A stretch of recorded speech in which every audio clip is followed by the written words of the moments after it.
Saying was that when you get to financial forecasting, it's just a guess. It's a guess on your past, present, and future.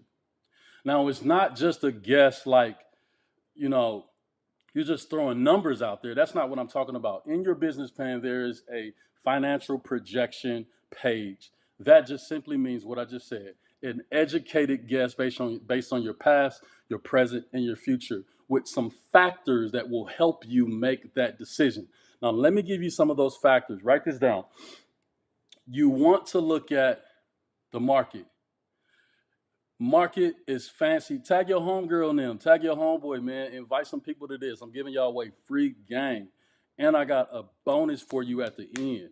So tag your homegirl in the chat, tag your fellow homeboy in the chat, and let them get in here because they need this for their business plan. So listen, one factor in making a past, present, future decision in your financial projections, which is just guessing. That's what that means. But it's an educated guess based on some factors. One factor is the current market you're in, basically the circle. So if you are a food truck person, right, you're looking at the local and national circles of people to evaluate and to discern what the expenses that they have. You might be saying, Myron, how in the world could I do that? Simple. Save $50 this month if you're local. Call up the person who owns the food truck. My name is so and so. I'd like to take you out for lunch. Have a couple questions. I really just need somebody to talk to. I'm new to the game when it comes to this food truck business, and I really want to holler at you. Now all of a sudden you done tapped into a market through a leader who is experienced in understanding the expenses and the revenue. Expenses is what's going out, revenue is what's coming in, right? Revenue minus expenses equals profit or overflow, right? Spending money not in that regard. The second factor is to look at your competitors. Look at people who are maybe your size or twice your size and competing in the same industry with you, right? To begin looking at what is going out and looking at what's coming in. Well, Myra, how am I going to do that? Well, number one, you can go on their website and look at what their prices are. We know that their prices are set based on what we call the cost of goods sold, what it takes to create a product, what it takes to engage in a service for a customer or a client, right? So when we're looking at those prices on the website, that at least gives us an understanding that what they're pricing it at and what it costed to actually do, you call that compartmentalized labor, what it costed me to do, right, ends up helping me understand what their profit margin is. A profit margin is basically a percentage of money that you have left over. That's overflow. That is a percentage revenue minus expenses. What came in, what went out, what came in versus what went out equals your profit, and that is a percentage, right? And so you can go online and then say, okay, hey Google, ChatGPT, what is the national profit margin in my industry, food trucks? What is the national profit margin in my industry, cosmetics? So you get the national profit margin. You go back to the website and say, okay, if he's selling a plate for $10 and the profit margin in the food industry is, let's just say for numbers, 10%. So that means selling it for $10, but the profit margin is 10%, then he only making $1 on that. Wow. So now that tells me what my expenses would be, right? Or when it comes to cost of goods sold, when it comes to actually making the product versus selling the product. It's so simple, right? You already know this stuff, right? Um, in so many ways. Let me give you the third factor. The third factor is experimentation. Now, this isn't in a priority. This is I'm not prioritizing this, right? Experiment simply means get out there and test. Go with your gut and go test. Don't look at your homegirl business. Nope, don't look at your homegirl business. Look at your gut, your beautiful gut, right? And ask your gut, what do you think I could sell this for? Your gut gonna say, man, I think you could sell that joint for like $25. And then you say to your gut, you know what? I agree with you. Then you go back to your gut and say, hey, gut. Your gut gonna be like, what? Okay, answer me this. Who you think I should sell this to? Who you actually think that would even buy this? Your gut gonna be like, well, Uncle Junebug, if he ain't drinking, might have a few dollars. And he love a plate. Oh, you know what? I'm gonna go holler at Uncle Junebug because I know he got 10 other people that's just like him. Then you go holler at Uncle Junebug. You like, hey, I got these plates for $10. He like, no problem, young blood. I got 5 other partners in the back, and they drinking Coke 45, and they hungry as all get out. Give me 5 more. Then he gonna go back and sell the plates for 15 and make a little bit of money. What am I talking about? Getting out there and experimenting. And so as you experiment with testing what people are willing to pay, then it gives you insight on one thing: value. Because anytime somebody pay you for something, a product or a service, they're paying you based on value. What they're saying is, what you have to offer will change my life. And if it will change my life, I'm willing to pay the price. Now that gives you a sense of, wow, this is how much I could make, or this is how much I think could come out of me creating this product or developing this service. This is how much I think is going to cost me in expenses. Fourth way to build out your financial forecast or your educated guess is doing a 30-day review. And here's what I mean. It's real simple. Add up all your business expenses, or add up all the business expenses you think you will have based on the competitors and the market people, the market leaders that you had lunch with who gave you inside information on your questions. You're going to add up all of those expenses divided by 26.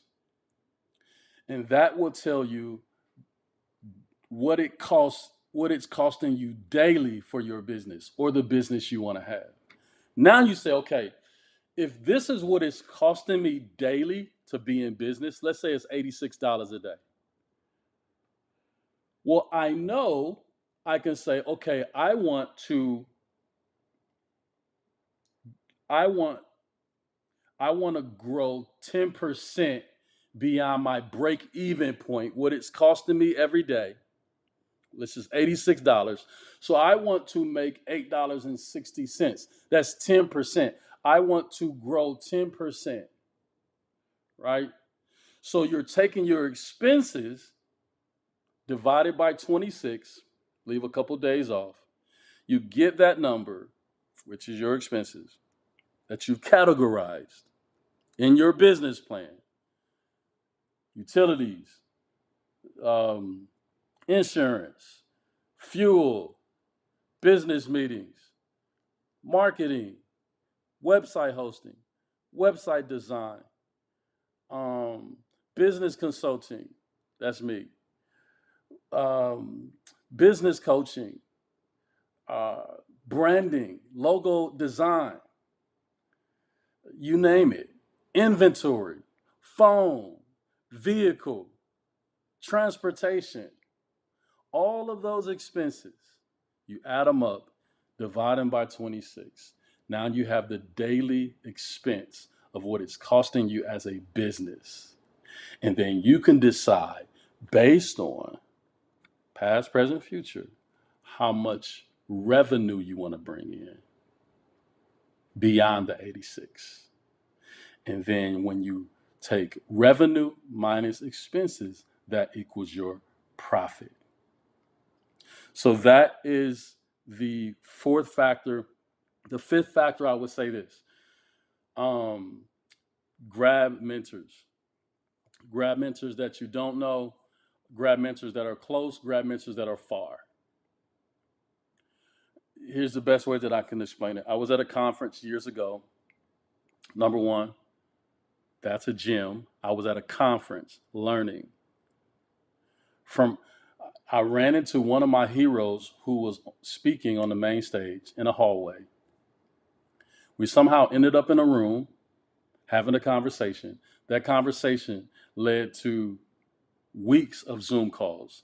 The Zoom calls led to me following him all over the world, everywhere he was, up until the point that he started giving me opportunity to speak on some of the same platforms that he was speaking on around the world. What am I saying? When it comes to your financial projections, get in the room with people who can take you further than you could take yourself. Now, the 5 factors I just gave you are factors that will help you make a decision on what are my expenses, how do I expense out, revenue, what do I expect that I'm going to bring in. Now, there are several ingredients to increasing your revenue that I can't even go into now, but I'll give you the 6. One is you have to have a leadership mission and guiding principles plan.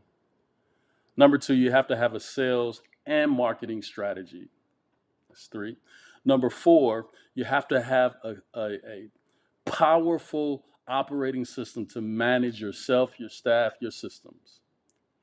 5, you have to make sure that you have a process to launch products and services. If not, it'll end up costing your business versus bringing in profit for your business.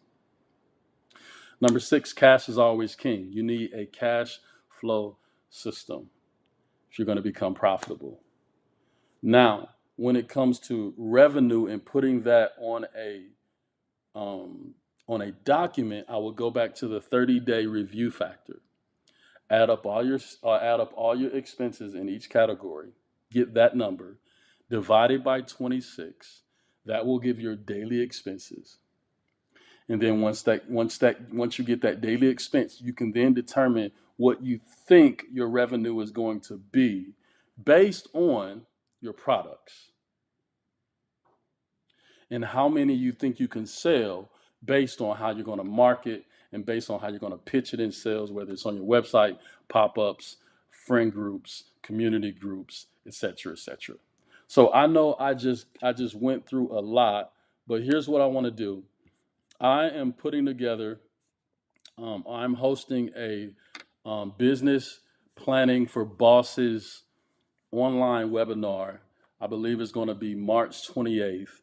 I want you to click that QR code that's right there, and that will allow you to register.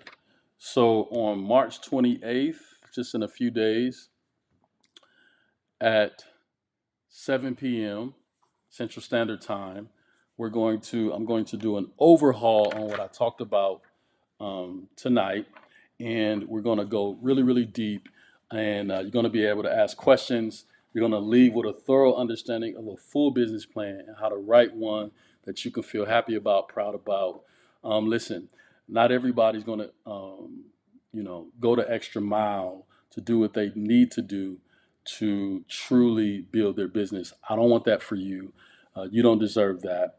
Your family doesn't deserve it. Your future doesn't deserve it. So click the QR code right there, and let's get busy. I believe that class is $197.